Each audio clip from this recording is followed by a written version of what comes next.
Good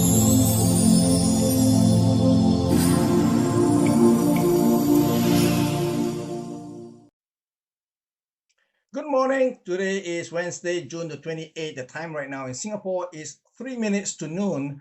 Now let's do a bit of a recap as to what happened overnight. On Wall Street, we have the release of the durable goods orders. The number was more than expected. The market was expecting a negative 1%, and the data that was released was actually positive 1.7%. So this was actually a surprisingly strong number. On top of that, we also have the release of the non-defense capital goods order. Market was expecting no change. In fact, they're expecting no growth whatsoever, but the number that came out was a positive 0.7%. So taken together, we can see that the consumers in the States are basically still spending. And that is important because durable goods is actually quite a reliable measurement of the confidence in consumers.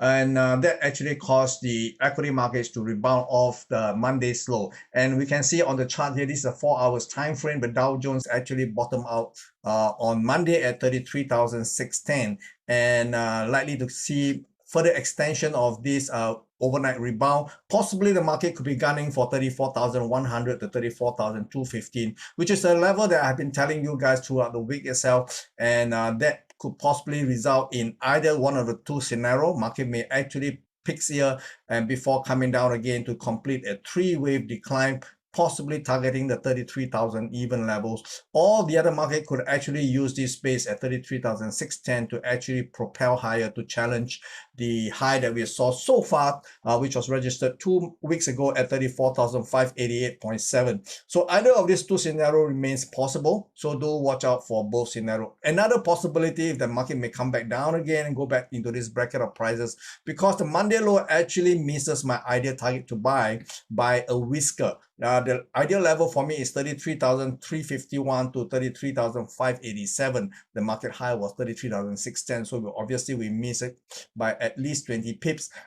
20 points, so to say. So ideally, I would love to see the market dip back into this bracket. But regardless, if the market rebound, it may not necessarily see a strong challenge of the high so far, but maybe it will unfold as a three-wave decline. Okay, do watch out for those possibilities. In the S&P 500, also we see the market go into this bracket of prices. Unlike the Dow Jones, the market actually dipped into a preferred buying area, and the area is 4,296 to 4,355 levels. So the low traded was 4,328. So that was ideal. So now going forward, would the market continue to charge higher? Possible. There is always the possibility the market may use this opportunity to gun higher above 4,448.5 that we saw 2 weeks ago. Or the market can come back down again, essentially doing a three-wave pullback to 4,241 to 4,269. So either scenario remains quite possible at the moment in time. So we have to watch the development here as we go forward. Over the Nasdaq, we are also seeing a bit of a rebound from overnight low. We can see on Monday itself, the low was at 14,687. And last time we have a bit of a rebound, but this rebound looks a bit tentative.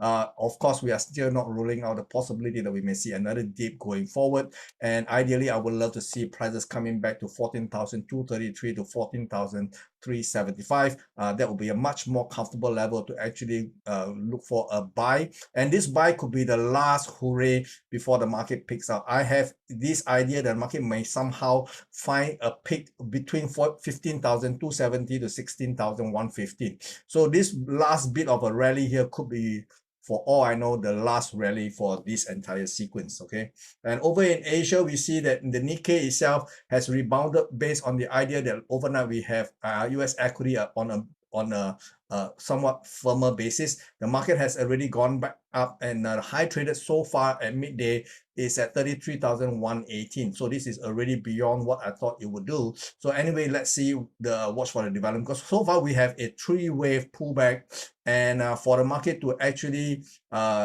ignore or rather invalidate the idea of a potential five-way down, which I mentioned yesterday, is for the market to overlap the low here. The low here is at 33,089, and the high so far is, yeah, it has already overlapped. So there is no possibility at least in wave theory, that is going to be a 5-wave. It is already a 3-wave, because if it's going to be a potential 5-wave, the low here that I mentioned at 33,089 cannot be overlapped, and now we have an overlap here.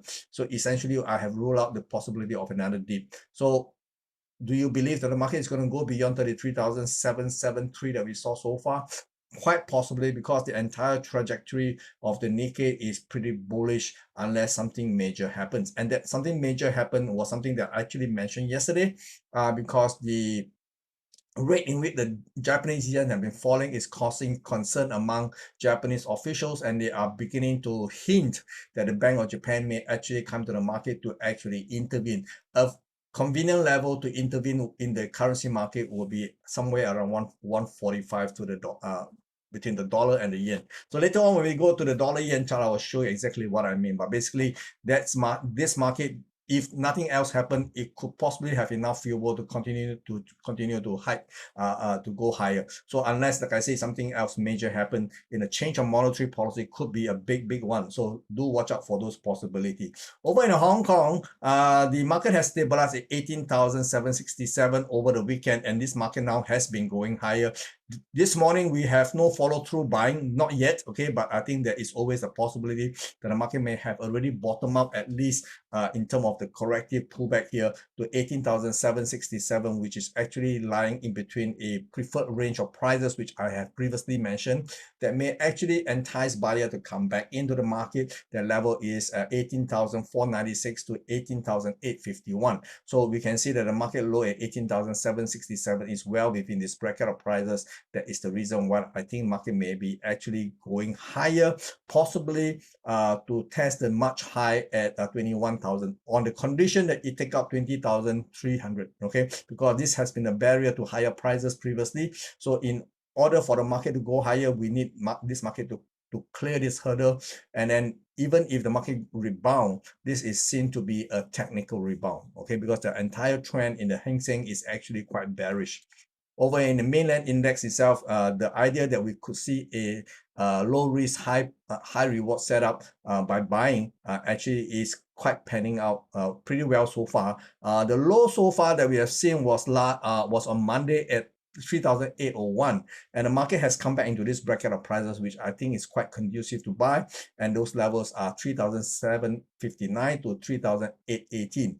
So the market go back to a low this morning at 3,808. So this is actually within expectation. So from here onwards, there's a possibility of a bounce back to actually attempt to cross over into 4,000 levels. But again, this is very tentative because the rebound so far has been less than ideal. But over the next few days, we may see a bit more robust buying interest comes in. But that is the possibility here, okay?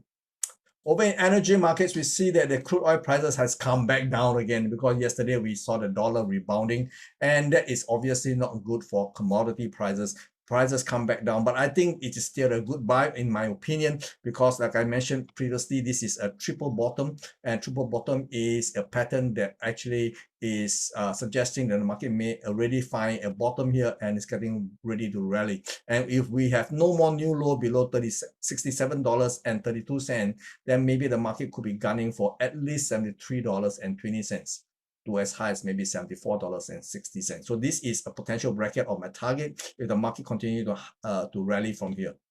Over in precious metal, in terms of silver, in terms of gold, because of the dollar strength, we see that the gold actually backpedal. It was attempting to go high since hitting a low at $1,910 over the weekend, but yesterday the market come back down to test this level. The low traded at 1,911, and can we say that this is a double bottom, at least in the short term? If you believe this is the case, then I think the market could be building a case for higher prices. At the bare minimum, there could be an attempt to go to $1,970, perhaps even to challenge the 1,984, okay? But again, this is still very tentative. We need to see further evidence, okay? Over in the silver market, silver is also pulling back a little bit from overnight high of $23.10. Throughout the whole of yesterday, the market has been attempting to go beyond $23, but alas, it couldn't hang on to its gain and came back down. This is bidding up for a case for a further decline into $22.50 to $22.60. If the market do pull back in a three-wave, I think this will be a great area to pick up some more long positions and do watch out. Okay. Over in currencies, we see that the dollar basically has pulled back and then rebound. So the whole of yesterday, the market was attempting to rebound. So because the market actually bottoms out at 101.96, this give me the idea the market could be doing a ABC move targeting 103.26 to 103.60 levels. So this level, the market actually went to 101.96. It's just marginally below my ideal buy price. And let's see if this can be sustained over the next few sessions. Okay. Now, when the dollar wants to go up, obviously we are looking at a somewhat bearish outlook for principal currencies like the euro dollar. And like I always mention, the euro dollar is basically a mirror image of the dollar index. So when we see the dollar index is about to do an ABC up move, we are likely to see a corresponding ABC down move in the euro dollar. And this is panning out also quite within expectation. Yes, the rebound so high is 109.77. And from here onwards, the market could be gunning for another dip below 108.45 towards 107.70 to 108.10. Okay, so do watch out for this three-wave pullback here. Okay, in the sterling itself, the market is possibly doing a further correction in a potential fourth wave. So the fourth wave here may actually end somewhere here, ideally somewhere here. Okay, so if this is the case, the market could actually gun for 128.50 on the way to 130 ideally. Okay, the other way is the market do collapse below this 126 level, then obviously something else is happening. A top could be already be in place. So for the time being, I'm going to look at it that this is an entire correction getting ready for another last rally beyond the 128 half levels. In the Aussie market, the market actually dipped a lot deeper than I expected. The market was actually holding up quite well going into yesterday night trading, but the market peaks out at 06720 before it lost everything and dropped 100 pips to 6620. And this is the low so far this morning. And if this low remains throughout the day, there is a possibility the market may rebound back again to test the 0.69, possibly gunning somewhere between the 0.6950 levels. Over in the dollar Canadian, you can see dollar Canadian finally stabilized. Okay, we see that the last night we have the release of the CPI numbers for Canada is actually seeing headline CPI has been coming down. That should actually be positive. So what happened is that the for positive for the dollar. So when you have falling inflation, the risk of the central bank, in particularly the Bank of Canada, having a high interest rate, the risk actually goes down. And if that's the case, most of the people who have been buying the Canadian dollars will now be looking to cover the position. So I believe this is part of a short covering in the dollar versus Canadian. And if this short covering continues, it may be it may actually retrace all the way back to 133.20 to 133.90 levels. So this is part of a corrective pullback here. Okay. In dollar yen, dollar continued to edge higher overnight to 144.18 levels, and then we are getting very, very close to a number which I believe could be a catalyst for the BOJ to come in to intervene. That level is 145. It's a very nice round number here. So the market may be edging higher, but as it edge higher towards 145, do watch out for the possibility of the Bank of Japan coming in to intervene to support the yen, meaning to say they will sell dollar to buy yen. So if that is the case, based on what they did last October, the market actually fell 16%, okay, from 152 to 127.20. So that could be a repeat of what we are seeing here. So it is a big thing if the Bank of Japan actually intervene in the currency markets here. Over in digital assets, the Bitcoin has gone into a sideways consolidation. The high traded so far is 31,458.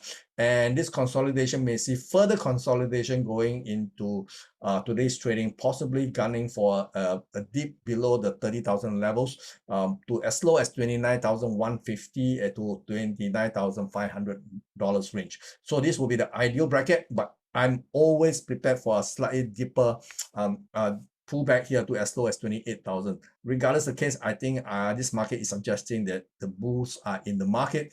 And overnight, we have further news that Fidelity is going to file for a spot BTC ETF, very similar to what BlackRock is filing for. So we are beginning to see even more signs that the big boys wants to get into the action, and that means that they are going to bring in their high net worth client into the market, and this could be seen to be a bullish, a catalyst for higher digital asset prices going forward for the rest of the year. So this is my opinion only. So in the meantime, that's all I have for you. Do take care, and I'll come back to you with another update tomorrow. Bye bye. Take care.